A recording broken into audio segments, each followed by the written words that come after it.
Hi, I'm Rachel Abbasi. Welcome to the Recovery Daily Podcast. As always, thanks for spending time with me. Good morning. Today, as promised, I want to talk about grief.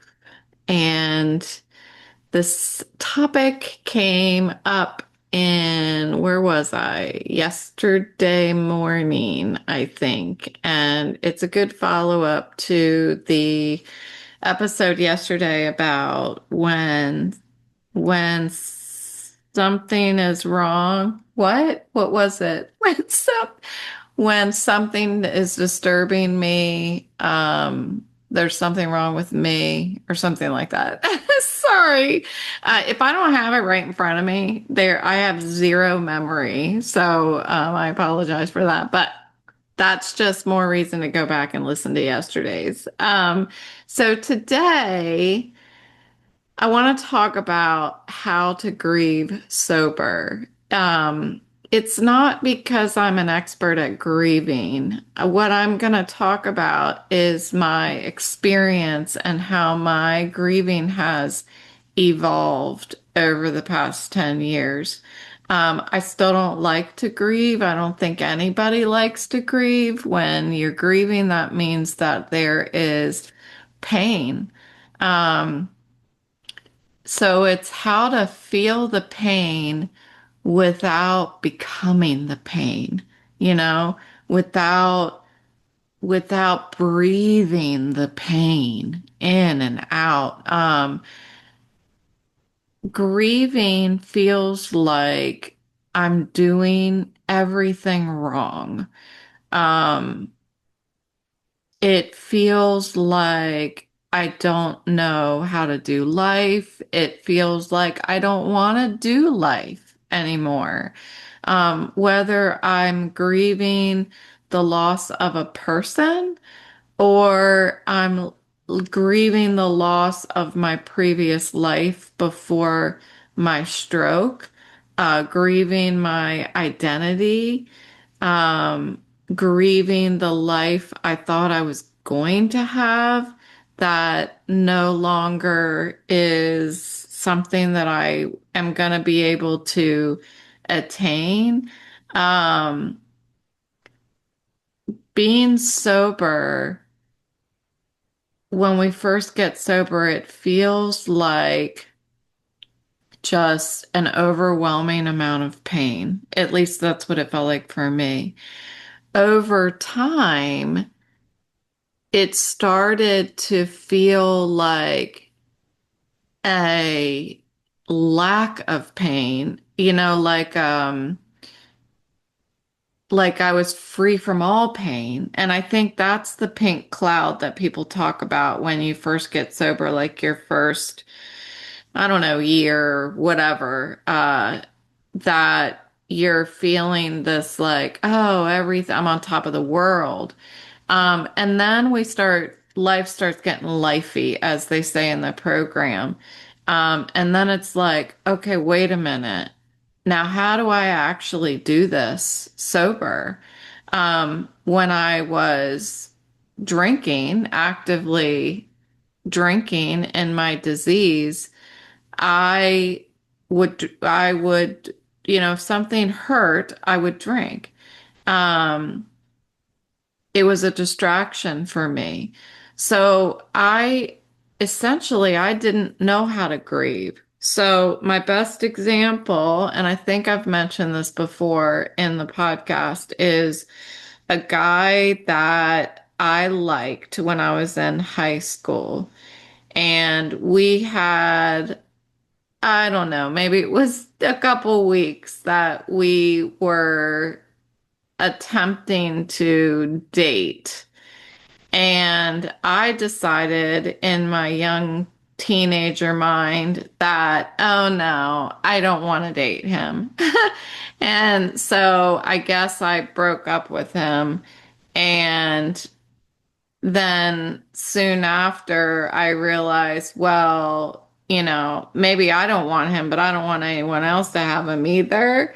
And that's when I fell into this like puppy love that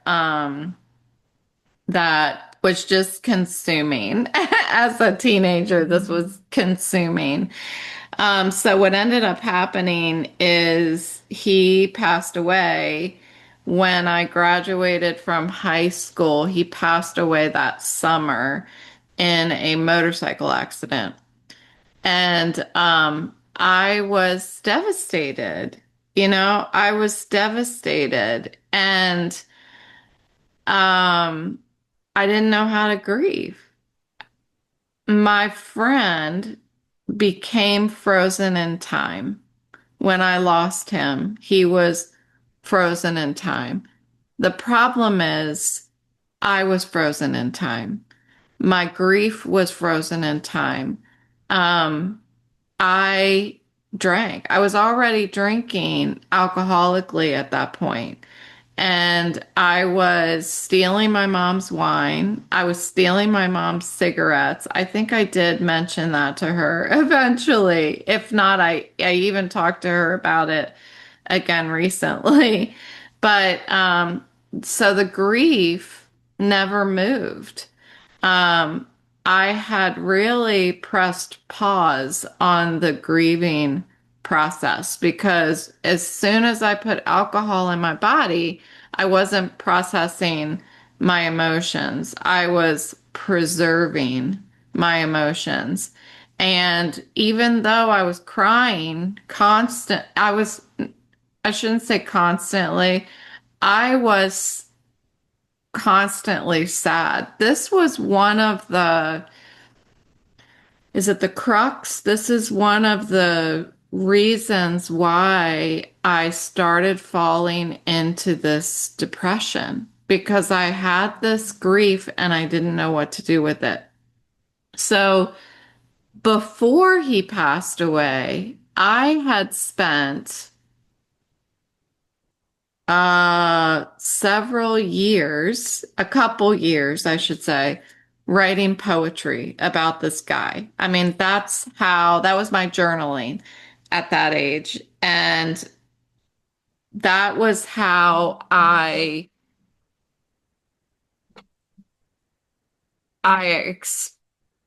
expressed how I felt because I didn't tell anyone. So once he passed away, I continued to write these poems and I still have them. Surprisingly, I still have them after all these years. Um, when I finally got sober, so fast forwarding, when I finally got sober, sorry, my mind is kind of drifting a little bit. Um, I actually felt the grieving. I that the grief that was trapped inside of me for decades started to pass through me. I felt it. It felt healing. And I think the only way that I was able to feel that feeling of healing was because I had spent the whole first half of my life until I was 42, um, feeling that depression, feeling that grief. So when the grief began to lessen, I could feel it happening. Um, Feelings are meant to move. When somebody once said to me for the first time, imagine your feelings like clouds and they just pass by and we don't have to grab a hold of them. That was profound to me because I realized that I don't have to let my feelings own me. My feelings are what I choose to own. That what I can choose to feel it instead of choosing to fight it. Understanding that sadness, loneliness, heartbreak, fear, that those feelings aren't going to kill me, number one, and they aren't going to last forever. They are and can be like clouds, like waves. They rise and they fall. And I only learned that when I got sober. Talking is part of the grieving process. And what kicked off, I believe, what kicked off that grieving of him, the actual process when I got sober was I told my sponsor. Um, and I stopped. Grief wants me to isolate. Grief, I feel like it, it's not a living thing, but it feels like one. It feels like it's a living, breathing thing, and it feels like it wants me to like it wants to continue to live. I think I mentioned that yesterday. It wants to breathe and grow and inside of me. And in order to interrupt that, it's like I said yesterday, I need to open my mouth. And every time I tell my story, it loses some of its weight.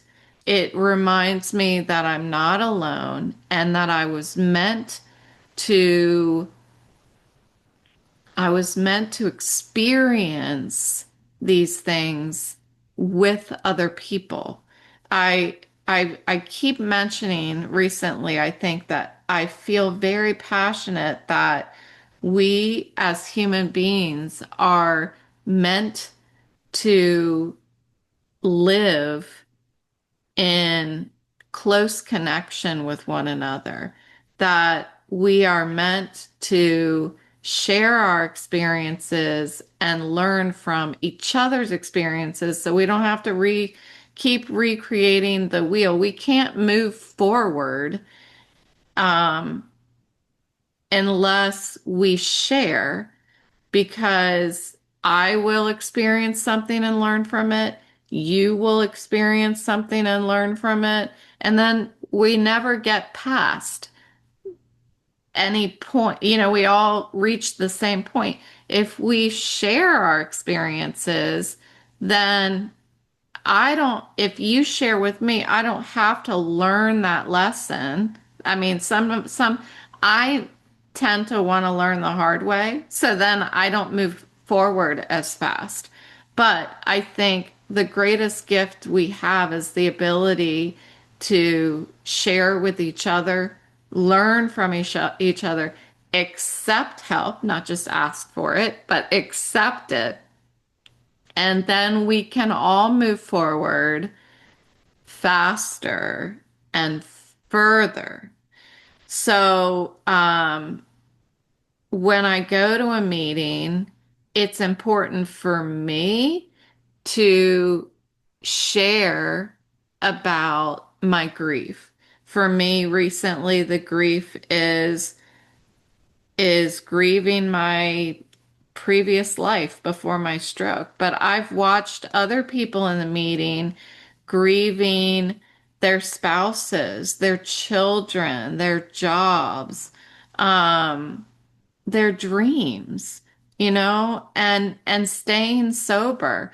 And when I see that happen and I hear someone honestly share their grief and stay sober, my hope grows. I begin to believe like if they can walk through this sober, then maybe I can too.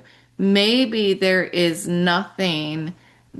are no limits to my sobriety. Um, for me, professional help has to be a part of my recovery.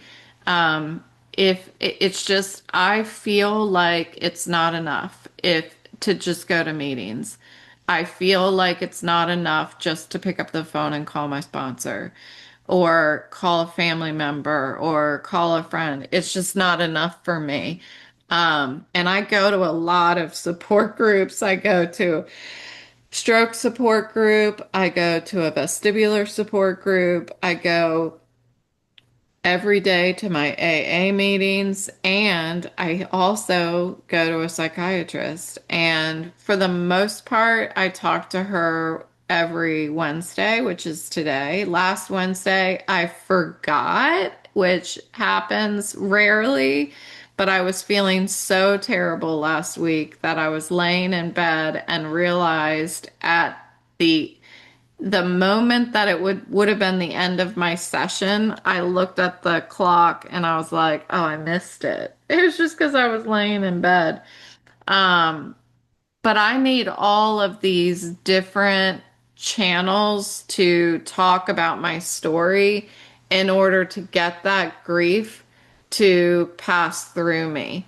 And the more that I talk about it, it changes shape really, and it evolves and it dissipates. Um, but it does leave a fingerprint on me, that grief. And I guess it's a lesson. Um, every time I, what I call it is my higher power bucket, for lack of a better term. And when someone passes, now I've only done this with grief related to when someone passes. I haven't necessarily put my own memories of my identity before my stroke, or my life, my capabilities before my stroke. I haven't really put that in my bucket. Um, that feels a little different than what I use my higher power bucket for, but I'll try to explain. So, when I have somebody in my life who passes that was really held an important role in my life, um, I put them in this higher power bucket. And what that means is that I get to, I'm molding my understanding of my higher power, and I'm allowing for my higher power to grow into something more impactful to me. So, like when my aunt passed away from ALS, she went into my higher power bucket. And that's because my aunt was so supportive of my sobriety. She's one of the people that sincerely, when she would express to me how proud she was of me, I could just see that true, um, that love, for me, and that I positively affected our relationship by being sober and demonstrating to her that I was willing um, to be a better version of myself. And she saw that, and that meant so much to me. And so when she passed, instead of feeling like that positive influence and inspiration and that love in my life was gone. Instead, I take my love, my energy, the inspiration that I received from her, and I put it in my higher power bucket so that it never disappears. It's always it's always there, and I get to use it, and I get to steal inspiration from it. And it never goes away. So that's how I have learned to process my grief, where I can take that love and those memories and I can gently move them from this life, from this version of the world that I can see and feel and touch, and put it in this higher power area where I don't necessarily understand it, but I can feel it. I can't even describe it.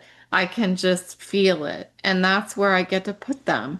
And I have a lot of people in that bucket. I have um, my CEO that I used to, or the president. So yeah, president of my company that I medically retired from, who passed from ALS. He's in that bucket because he was a big inspiration for me and he was very friendly to me. And we got to talk a lot before he passed. And my grandparents are in that bucket. This gentleman that passed when I graduated from high school, he's in that bucket. Um, a friend of mine who passed about, I don't know, I hate even saying that. I think it's been, let's see, it's been 4 years, I think. He passed after I had my stroke. He's in that bucket. And it just enables me to to believe that they're never gone, that they live forever inside my understanding of my higher power.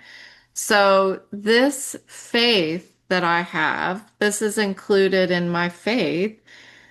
It doesn't just resolve grief automatically, but it taught me how to carry it in a healthy way. And I've learned how to trust that my higher power, this bucket, can hold what feels too heavy for me. Um, it doesn't have all of my answers, but when I believe in it, then I don't feel like I'm carrying my sorrow in an isolated way. I feel like I'm I feel like it's kind of being taken care of for me, if that makes any sense. So I still miss these people. I still carry sadness about it, but I don't allow it to take my hope from me because that's what grief used to do to me. It used to just steal from me. And today, this process of grieving and having this concept of my higher power, this allows me to borrow energy from it rather than it stealing energy from me. Um, and so that's how I grieve. I feel it. Um, I live it and I allow it to be a part of my breathing every day, a part of it's not temporary. These people are not temporary in my life anymore. They become a permanent fingerprint on my life. And it works for me. And I think that that's what we need to do sober is first learn how to feel without numbing. And the way that we do that is to do it, is to just do it. And no matter how messy it is, you just do it and you just keep walking, you keep tripping and getting back up, keep crying, but keep most importantly talking. That escape valve needs to remain open. My mouth needs to remain open. And so that's how I'm doing it these days. And the great thing about recovery and sobriety is that I get to keep evolving my understanding or lack thereof and allow it to continue to take different shape on however it's going to help me on a daily basis. I allow it to do that. So that's what I've got today. Thank you so much for joining me. Thank you to all the newcomers. Welcome. And I will talk to you next time.